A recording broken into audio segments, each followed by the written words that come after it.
bienvenue à tous. Merci de nous rejoindre dans le Politicien, votre rendez-vous politique sur Africa 24. La recherche de la paix, voilà toujours le cœur du problème en Centrafrique. Des pourparlers ont débuté une nouvelle fois ce jeudi 24 janvier. Ils se déroulent cette fois à Khartoum, la capitale soudanaise.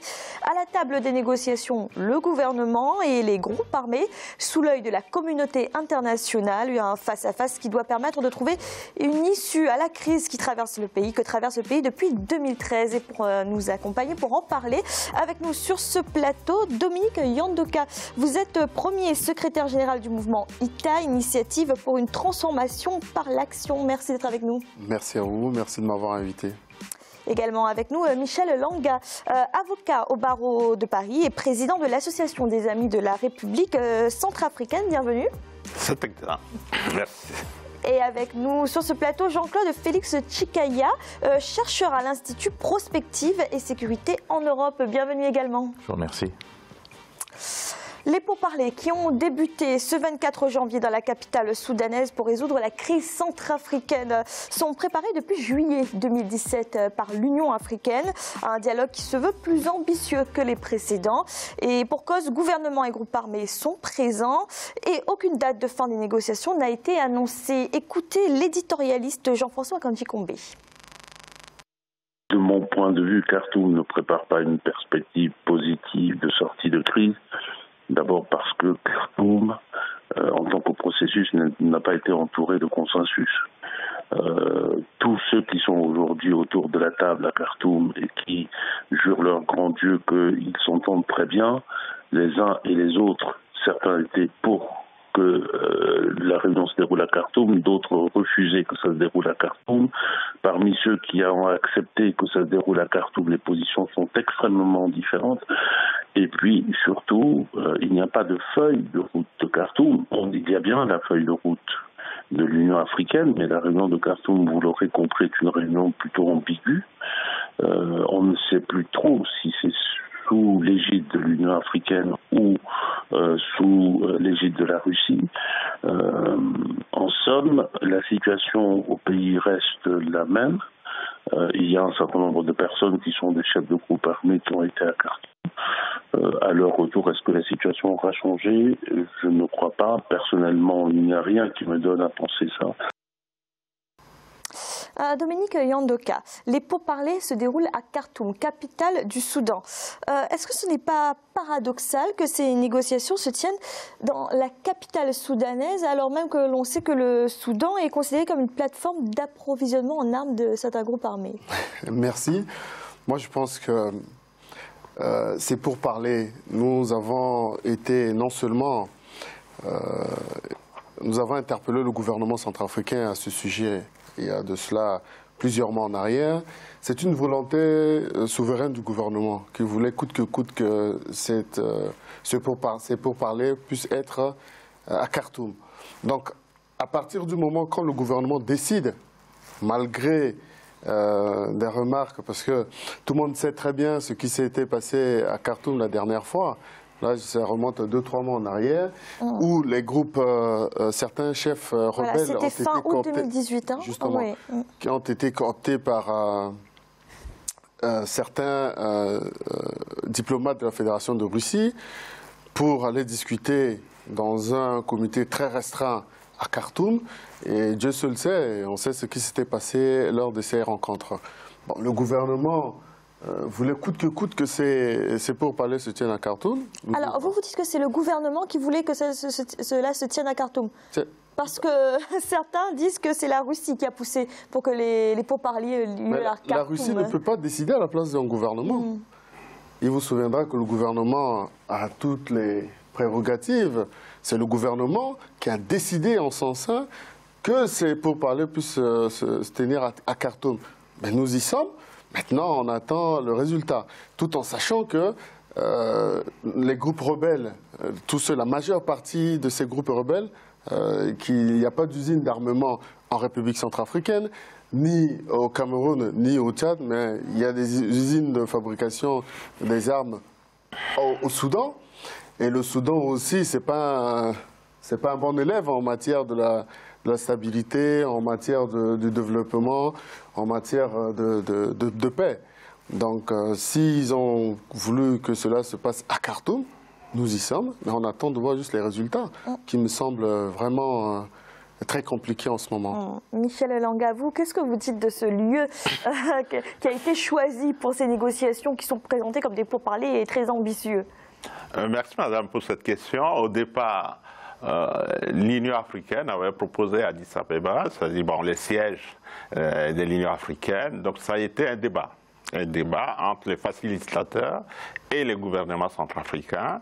Et c'est à l'issue de la rencontre de Bangui que la ville ou le pays, la capitale soudanaise, a été retenue d'un commun accord comme le lieu de cette négociation, énième négociation. C'est vrai, on peut s'interroger sur l'impartialité ou la partialité de ce pays. Parce que quand on voit que les groupes armés vont acheter les armes au Soudan, vont s'approvisionner, comme vous l'avez souligné, la neutralité de ces pays peut poser des questions. Mais ce n'est pas là le débat, parce qu'il y a d'un côté les gouvernements, de l'autre côté les 14 groupes armés, et la négociation se fait sous les auspices des Nations Unies et de l'Union africaine. Donc, il y a eu quand même plus d'une année de préparation. Parce que la feuille de route a été signée en juillet 2017. Donc après, il y a eu des préparations, des périodes de préparation. Si on en est arrivé là, avec un projet d'accord qui comporte 37 articles, on pourra peut-être revenir tout à l'heure. Ouais, on peut faire confiance au Soudan pour offrir l'hospitalité, parce que c'est un pays voisin. Et la stabilité de la République centrafricaine doit passer par le Soudan. Nos frères qui sont à Obo, ils vont acheter, ils vont dans les écoles au Soudan. Parce que c'est ça qui a posé le problème. Parce que la décentralisation n'a pas été faite. Tout est centralisé au niveau de Bangui. Justement, Jean-Claude Félix Tchikaya, Michel Elanga parlait des groupes armés.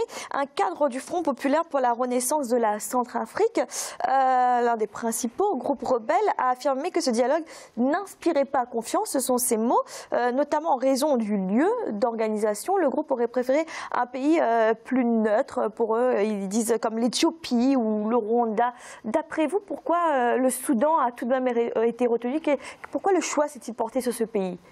Il n'y a pas de lieu, en tout cas pour cette région, il n'y a pas de lieu qui ne soit pas géopolitique et notamment géostratégique.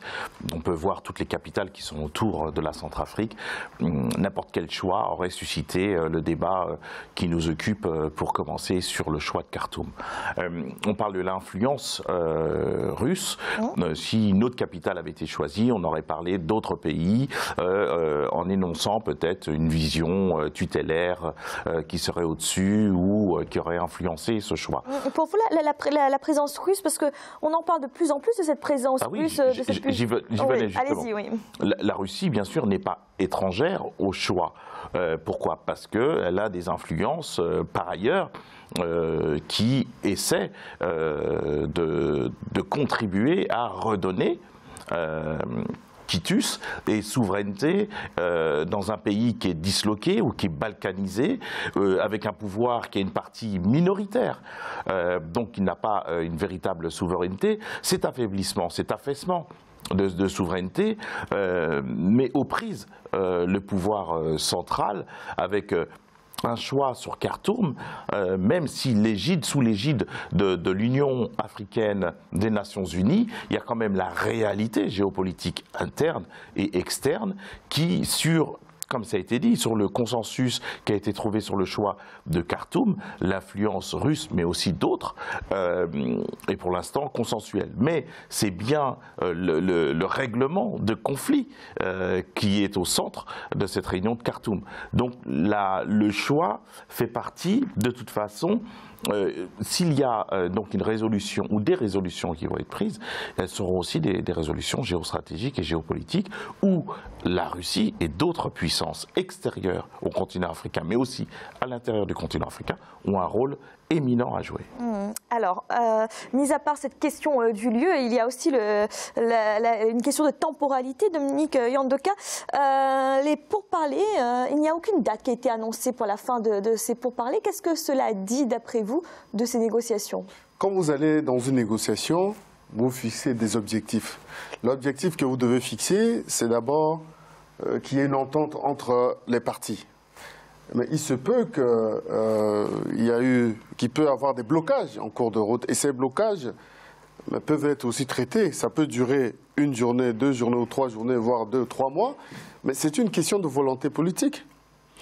Comme je peux vous l'affirmer dès aujourd'hui, si les deux parties décident de mettre fin à cette discussion, ça peut se faire du jour au lendemain. Mais si les gens n'ont pas la volonté et que des revendications posées, qu'il n'y a pas de retour favorable en face, mais ça peut traîner dans la durée. Ce que je voulais aussi rajouter par rapport à ce que Jean-Claude disait ici, oui. Il y a une influence. C'est-à-dire, pour nous, le choix de Khartoum, c'est un choix édulcoré. Dès le départ, nous le savons. Nous savons en Centrafrique que le Soudan, étant exclu sur le banc de la communauté internationale, veut jouer un rôle, veut peut-être redorer son blason vis-à-vis de ses pairs dans le Conseil des Nations Unies. Il y a la Russie aussi qui veut suivre, parce qu'il y a une tracée, Soudan, Centrafrique, Mombasa et autres. Donc il y a tout un cheminement. Il y a un problème géostratégique, géopolitique qui se pose ici. Mais donc alors, celui qui aurait... Toutes ces luttes d'influence, est-ce qu'elles ne perturbent pas ces négociations? Comme je vous ai dit, le choix de Khartoum, c'est un choix édulcoré. Dès le départ, nous savons.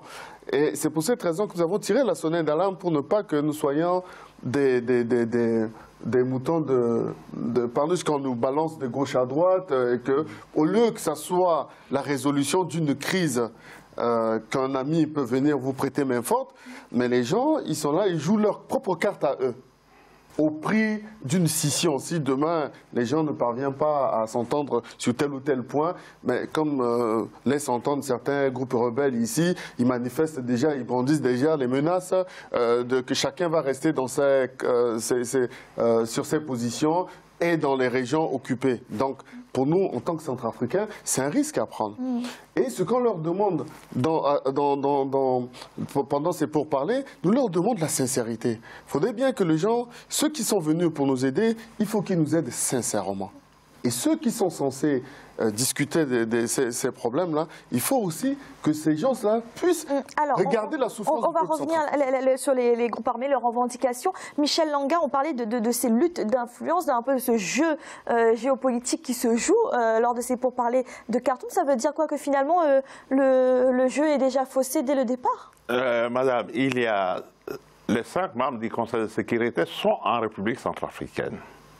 Donc, les 5 membres sont en République centrafricaine. Donc, si nous ne faisons pas attention, le prochain conflit va naître de la République centrafricaine. Donc, il faut vraiment être souhaiter que cette négociation se termine par la signature d'un accord de paix. C'est le message qu'on peut leur faire passer aujourd'hui. Sans la paix, il ne peut pas avoir l'éducation, il ne peut pas avoir quoi que ce soit. Donc il faut la paix. Ça fait des années, ils se sont battus, personne n'a gagné. Aujourd'hui, 80% du territoire national contrôlé par des groupes armés. C'est inadmissible. Les impôts, les taxes sont prélevés par ces groupes armés. C'est ça qui les permet de se provisionner dans certains pays. L'État doit retrouver sa place. Et c'est ça, cette volonté, que ce soit au Soudan, que ce soit au Congo ou au Tchad, et je ferai une parenthèse, les Centrafricains ont mal vécu la négociation de janvier au Tchad, à N'Djamena. Parce qu'on a envoyé un avion chercher nos députés pour démettre un chef de l'État, le président Doumbouya. Mais ça ne nous a pas empêché quand même de refaire les mêmes erreurs. Ouais. Parce que donc c'est important, ça a été un choc, qu'on puisse vraiment faire déplacer la représentation nationale, et ça a marqué. Alors justement, en parlant de représentation nationale, une question, Jean-Claude Félix Tchikaya, puisqu'on a parlé des participants, donc le gouvernement centrafricain et les groupes armés d'autre part. Il y a l'ancien président François Bozizé qui s'est offusqué d'être tenu à l'écart de cette réunion. Il est sous le coup de sanctions internationales. A-t-il encore sa place dans ce genre de rendez-vous ? Ce qu'on peut dire, c'est que sa présence aurait pu être l'objet d'un casus belli. Certains ne seraient peut-être pas rendus à cette réunion. Le fait qu'il soit mis à l'écart ou de côté, ou pas invité, on peut le dire comme on veut, c'était pour favoriser la paix, favoriser l'entente, qui ne sera pas cordiale, mais stratégique. Et comme ça a été souligné, 80% du territoire est en voie de balkanisation. Le pouvoir central n'a pas la main, donc M. Bozizé... Il ne détient qu'une minorité du territoire. Donc M. Bozizé compte et comptera encore, mais il est quand même soumis à des sanctions. Donc c'est une décision qui peut être discutable ou discutée, mais là aujourd'hui à Khartoum, au moment où l'on parle, même si, comme ça a été dit tout à l'heure, les accords, le temps est soumis aux accords et sorti de crise, ce qui peut être intéressant sur le plan géostratégique, le fait de mettre un début et une fin, parfois malheureusement ce temps butoir joue dans les stratégies de chacun. C'est de meilleur augure que les négociations longues sont de meilleur augure pour de tels pourparlers. Pourquoi ça a été choisi ainsi?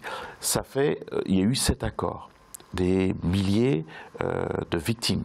Encore aujourd'hui, un pays en voie de dislocation sociale et sur des champs régaliens. Donc, mettre une date butoir, on peut. Mais est-ce qu'il faut mettre une date butoir ou soumettre le temps à une résolution positive où les antagonismes sont résolus, en tout cas en voie de résolution, et que le pouvoir revienne au pouvoir central avec une réorganisation du pouvoir central et une discussion carte sur table de ce qu'il faut. Merci. On va continuer d'en parler dans quelques instants. Nous allons marquer une courte pause. On se retrouve dans un instant pour la deuxième partie du Politicien.